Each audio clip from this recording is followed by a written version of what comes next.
A conexão islâmica. Este é o nome da nossa palestra. Maomé Mustafa nasceu em 570 d.C. e morreu em 632 d.C.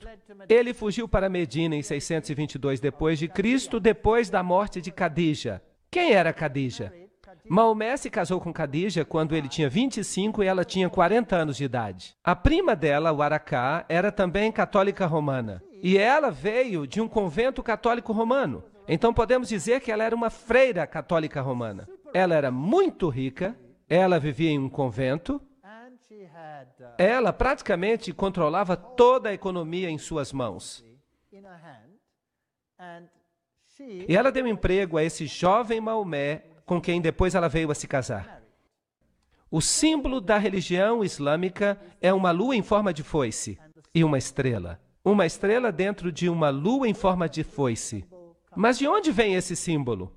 E quem é Alá? Alá era o deus da lua que se casou com a deusa do sol. A enciclopédia da religião menciona que Alá é um nome pré-islâmico e corresponde ao deus babilônico Bel. Isso é fascinante. Então esta é uma antiga religião pagã e sua divindade é Bel, ou Baal. E nós lemos em Morais e Dogma, página 451, que a palavra árabe Aldebaran significa a estrela principal ou guia, e só poderia ter recebido este nome porque ela precedeu ou guiou todas as outras. O ano, então, abria com o sol em touro, e uma grande quantidade de esculturas antigas, tanto na Síria quanto no Egito, onde o touro aparece com lunetas ou chifres crescentes, e o disco do sol entre eles, são diretas alusões ao importante festival da primeira lua nova do ano. E havia por toda parte uma celebração anual do festival da primeira lua nova, quando o ano abria com sol, ou sol, e luna, ou lua, em touro. E aqui está o símbolo de touro. A combinação do crescente e do disco sempre representa a conjunção do sol com a lua. Isso significa basicamente que estamos lidando com duas divindades, uma feminina e outra masculina. São aspectos masculino e feminino. Bem, era adorado, como se percebe aqui, a adoração da vaca celestial Mehet Veret. Aqui está o olho que tudo vê. O olho de Ciro, aqui estão os chifres, aqui está o disco. Isso tudo representava o lançamento do Deus Sol até o ventre da mãe, para que ele pudesse nascer, filho de Ísis. Então, os chifres também representam a lua em forma de foice. Na religião posterior e na própria Babilônia, aqui você tem o estilo sírio, a meia-lua, com o disco solar dentro dela, a mesma coisa aqui, num detalhe maior. Notem que aqui é Baal Haddad, o nascimento do sol. Se nós formos até a antiga Mesopotâmia, vamos descobrir que o símbolo de Baal e de Bel eram exatamente o mesmo. Uma meia-lua com uma estrela dentro, uma representação do nascimento do sol. Ísis e Osíris, os aspectos masculino e feminino. Este aqui, então, é de Astoret e Tamuz, ou Ísis e Horus, macho e fêmea. A mesma coisa nós encontramos no Egito, como já discutimos antes. Trata-se da adoração de Baal, da adoração de Lúcifer. E vejam que no papado nós encontramos a mesma coisa, porque o Papa hoje é o representante da religião babilônica. Vejam que quando ele celebra a missa, ele tem um disco redondo, a hóstia, a forma circular é um símbolo de Baal, e depois da missa ele é colocado então sobre uma meia-lua. E aí você tem o nascimento do sol. Essa forma então é um simbolismo disso. Veja aqui um outro receptáculo para a hóstia. Tudo representa o nascimento do sol. Não é interessante? Então o símbolo do catolicismo é a lua com a estrela. Estão ocultos em muitos outros símbolos também. Mas deixe-me levar vocês até a igreja da Senhora de Guadalupe, lá em Nova Orleans. Vocês percebem o símbolo do islamismo bem aqui. E para disfarçá-lo, eles dizem que é apenas uma representação do símbolo da polícia de Nova Orleans. Essa religião antiga existia antes do islamismo. Então, a sede da religião ocultista se tornou a cidade de Roma. Então, Roma, basicamente, é a sede de todo o conhecimento oculto antigo, mesmo antes da chegada do islamismo à cena.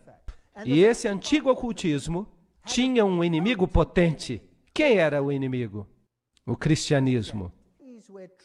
Nesses lugares, a verdadeira doutrina cristã prevaleceu.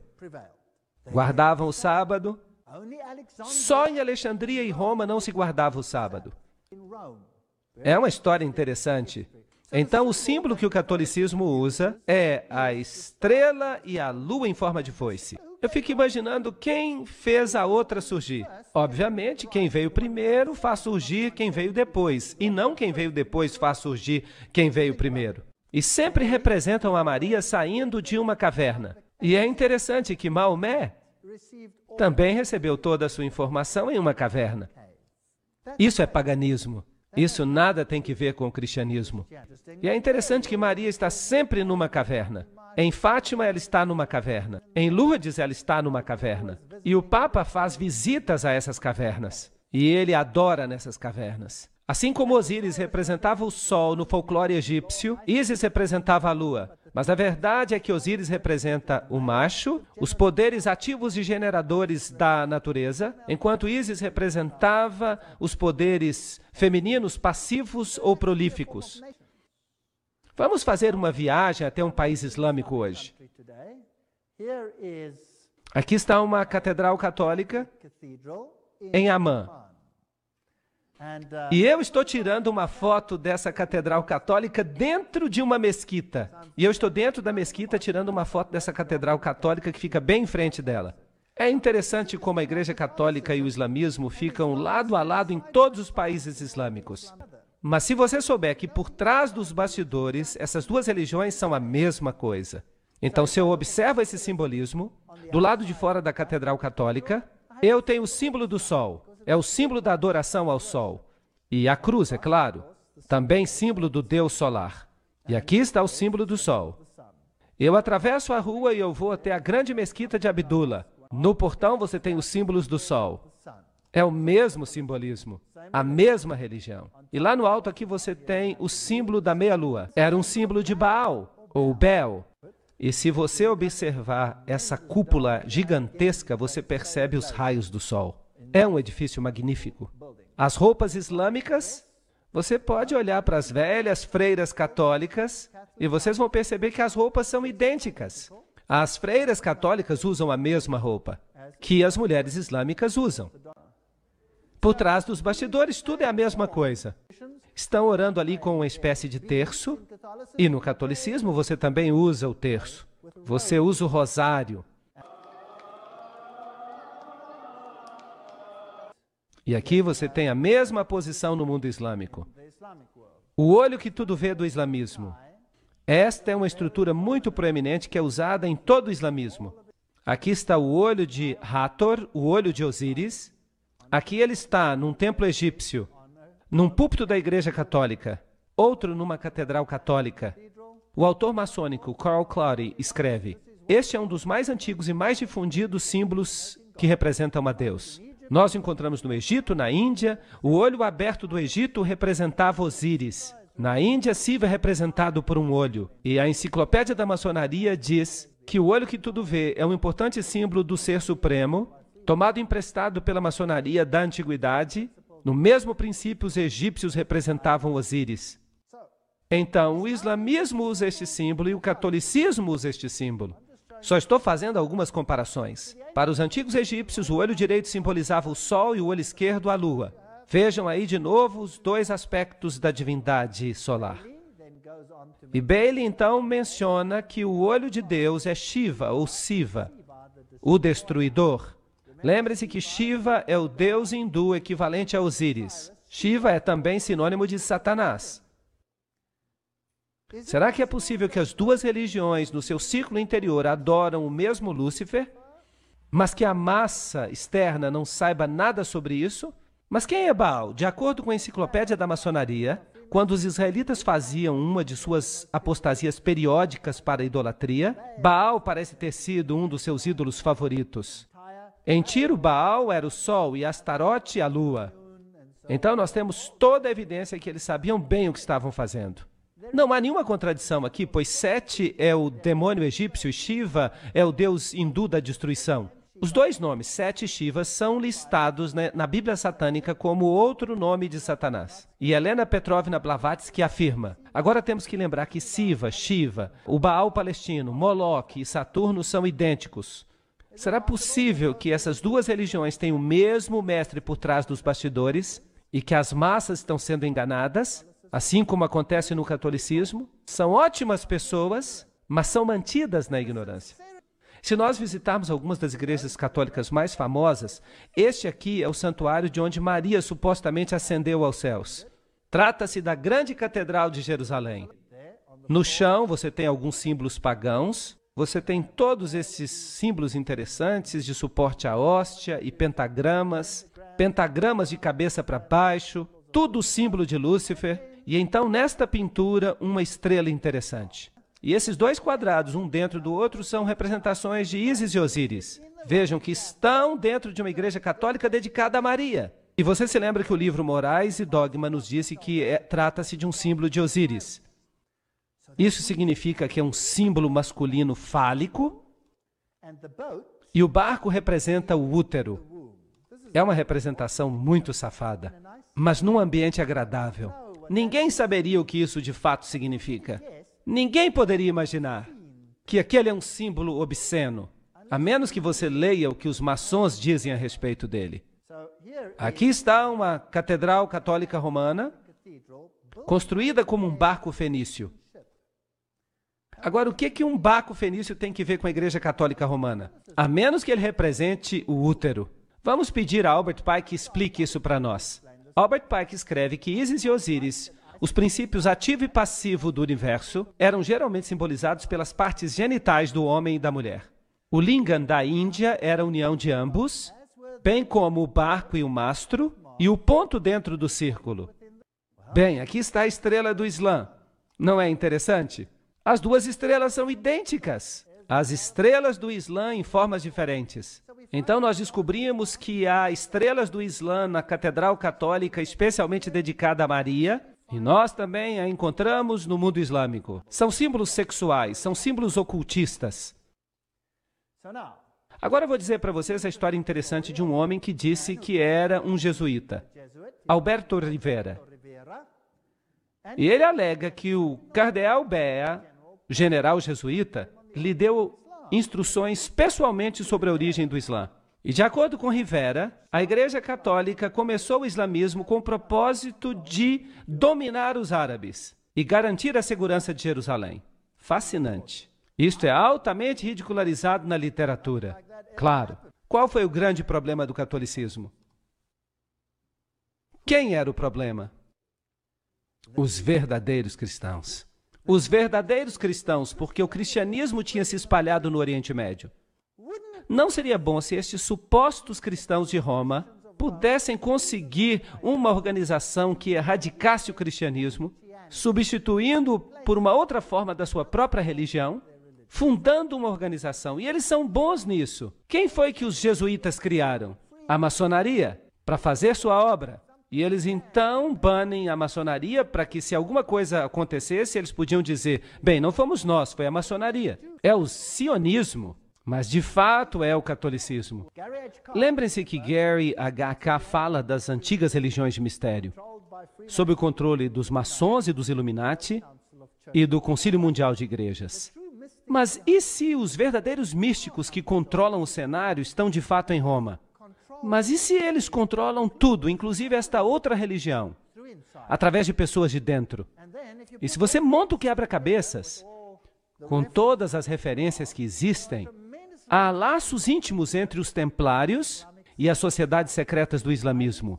Os ismaílis, os karmatitas, os fatimitas, os drusos e os assassinos. Agora, quem eram essas sociedades secretas que estavam mancomunadas com os templários? Ou será que os templários as controlavam? Quem sabe? Ali havia 9 graus, seu método de enlistar os prosélitos, seu sistema de iniciação, blá, blá, blá, são absolutamente os mesmos usados por Weishaupt, o fundador dos Illuminati. Então não há diferença entre Roma e essa gente. É a mesma organização. Será possível que eles estão usando tese e antítese já por milhares de anos? para extirpar o remanescente do cristianismo? Mais tarde, quando a Igreja Ortodoxa se separou, o que eles fizeram? Eles criaram um império chamado Império Otomano. E eles então entraram e eles mataram os sérvios, que eram ortodoxos. E eles mataram os romenos, que eram ortodoxos. Eles estupravam as mulheres, jogavam as crianças aos ares e as aparavam com a ponta da baioneta. Dizimaram todas as áreas ortodoxas. Incrível. Tem havido uma guerra religiosa desde a morte de Cristo. E quem está sendo destruído? As almas dos homens. Aqui estão os homens do Islã. Quem são os de dentro? Quem são esses ayatolás? Será que o mundo deveria ter medo? Eles querem que o mundo tenha medo.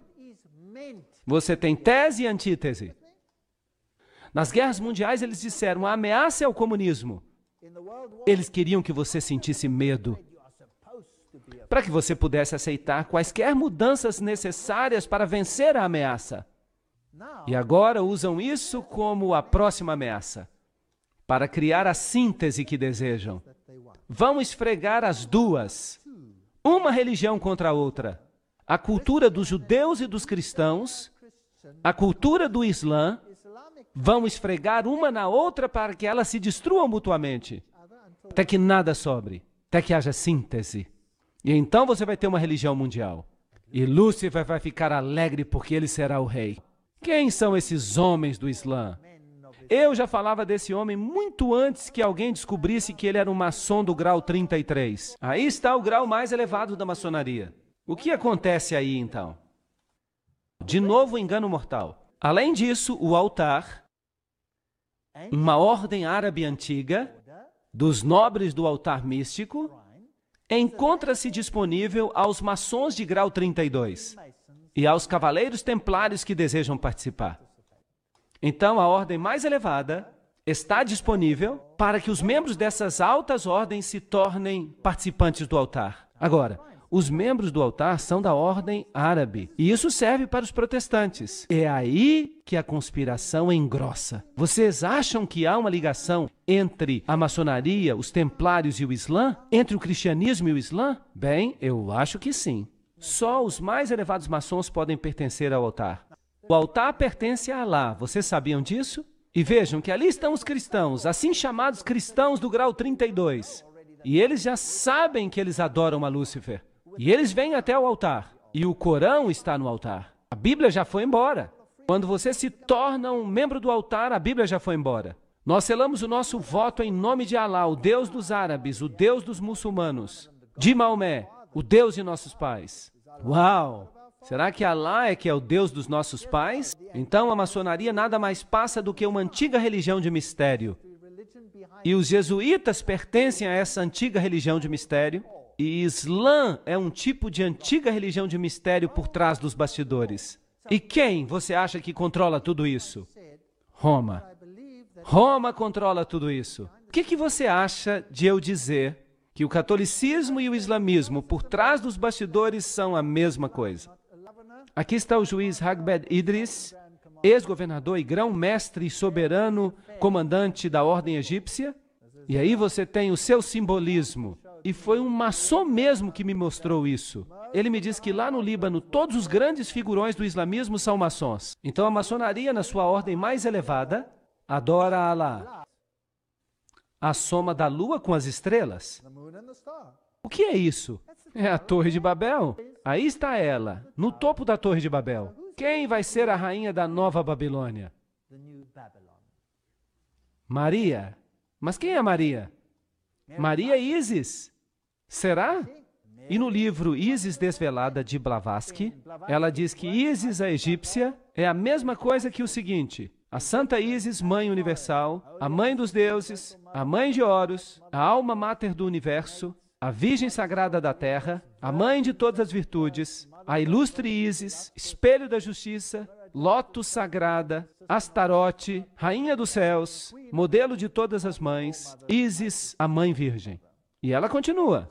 No hinduísmo, A mesma coisa. E então nós vamos para Ísis. E aqui está a litania da Igreja Católica. Mesmo livro. O livro Doutrina Secreta. Aliás, Ísis Desvelada. Santa Maria, Mãe da Graça Divina, Mãe de Deus, Mãe de Cristo, Virgem das Virgens, Estrela da Alvorada, muito interessante. Rosa Mística, Rainha dos Céus, todos os mesmos títulos. Oração à Estrela do Mar. Ó Maria, Estrela do Mar. Quem é a Estrela do Mar? Quem é o Deus do mar? Era Poseidon. Era Osíris. Blá, blá, blá, blá. Aqui está o famoso Pio, o mesmo que lançou Hitler ao poder. Interessante. Aqui está a revista Focus. Maria soll Göttin werden. Maria deve se tornar deusa. Aqui está a fotografia de uma aparição de Maria em Zaitun, no Egito. Então os muçulmanos viram isso. E aqui está um livro fascinante. A Rainha de Roma, a Rainha do Islã, a Rainha de todos. O artigo se chama Maria e os Muçulmanos e é encontrado no relatório Mizensenti, páginas 1 a 3. E o bom bispo diz, o Corão, que é a Bíblia dos muçulmanos, tem muitas passagens que falam sobre a bendita Virgem. Em primeiro lugar, o Corão acredita em sua concepção imaculada. E também no seu nascimento virginal. O seu nascimento virginal. Notem bem, o seu nascimento virginal. Vocês perceberam isso? Ela foi concebida imaculadamente e a mãe de Maria era estéril. Quem se tornou, portanto, o Salvador? Uma contrafação de Jesus Cristo. Esta aqui. Isso é uma afronta. Quem criou quem? Será que o catolicismo criou o Islã ou, quem sabe, o Islã criou o catolicismo? Não pode ser, porque o catolicismo existia antes do Islã. A mesma doutrina. Então, o bispo diz, as duas maiores religiões do mundo creem na fervorosa devoção a Maria e consideram as suas virtudes em alta estima. Que tipo de síntese eles querem? A união das religiões. Em 1 João 2:22, quem é mentiroso senão aquele que nega que Jesus é o Cristo? Ele é o anticristo. Quem quer que negue o Pai e o Filho. O Corão diz que Deus se aborrece se alguém crê que Cristo é o próprio Deus. Cristo nem mesmo é o Filho de Deus, mas um apóstolo como qualquer outro. O mesmo ódio contra Jesus Cristo se percebe aqui, como nós já vimos que ele existia entre os teólogos dos jesuítas. O Salvador disse, aquele que crê no Filho tem a vida eterna. E aquele que não crê no Filho não verá a vida. Oh, o que nós precisamos é de homens que esquadrinharão e crerão na palavra de Deus e que apresentarão a Jesus ao mundo em sua natureza divina e humana, declarando com poder e na demonstração do Espírito de que não há nenhum nome sob o céu dado entre os homens pelo qual possamos ser salvos. Oh, como nós precisamos de crentes que apresentarão a Cristo em vida e caráter, que o apresentarão diante do mundo como o brilho da glória do Pai, proclamando que Deus é amor. Eu falei com um imã muçulmano. Ele havia se convertido ao cristianismo. E eu disse a ele, meu amigo, qual a diferença que você encontrou entre o Alá em que você cria antes e Jesus Cristo? E ele disse, a única diferença entre os dois é, pois Deus amou o mundo de tal maneira que ele deu o seu Filho unigênito, para quem quer que creia, não pereça. Esta é a diferença. Alá é um Deus de guerra, um Deus que envia o seu povo à destruição, dando-lhes alegria no céu, mas um inferno na terra, e também um inferno no céu para todas as mulheres. E Jesus Cristo diz, somos todos agentes livres diante de Jesus Cristo. Ele nunca me forçou a fazer nada. Nunca Jesus me forçou a fazer qualquer coisa. Tudo que eu faço por Jesus, eu faço porque quero. Permite que você se decida por ele ou contra ele. Eu preferiria morrer do que viver uma vida de inferno perpétuo, sob o domínio de um louco, que instauraria o fascismo como seu governo e que reina sobre marionetes prontas para obedecer. E ele concede muitos lixos terrestres àqueles que o obedecem. Mas o amor, que vem do livre-arbítrio, ele é incapaz de dar. Ele não tem poder para concedê-lo. Ele não tem nada para dar. Ele está falido. Esta é a mensagem para o nosso tempo. Aqueles que dizem, não há nenhum nome pelo qual importa que sejamos salvos. Estes vão ficar encrencados. Eles adoram um Deus diferente. O que é isto? O Papa beijando o Corão. Aqui está uma foto do Papa no final da audiência, com o patriarca Rafael I do Iraque, e o Papa se inclinou diante do livro sagrado muçulmano, Corão, que lhe foi presenteado pela delegação. O catolicismo, desde o início, controlou o Islã. O Islã só é uma ferramenta para doutrinar as pessoas de modo que elas aceitem uma síntese. Apocalipse 18:4. Eu ouvi outra voz do céu dizendo, saí dela, povo meu, para que não sejais participantes de seus pecados e para que não recebais as suas pragas. Eu creio que há muitas pessoas no Islã que verão a luz, que verão que foram enganadas, assim como muitos católicos que verão a luz, que foram enganados. Obrigado. Thank you very much.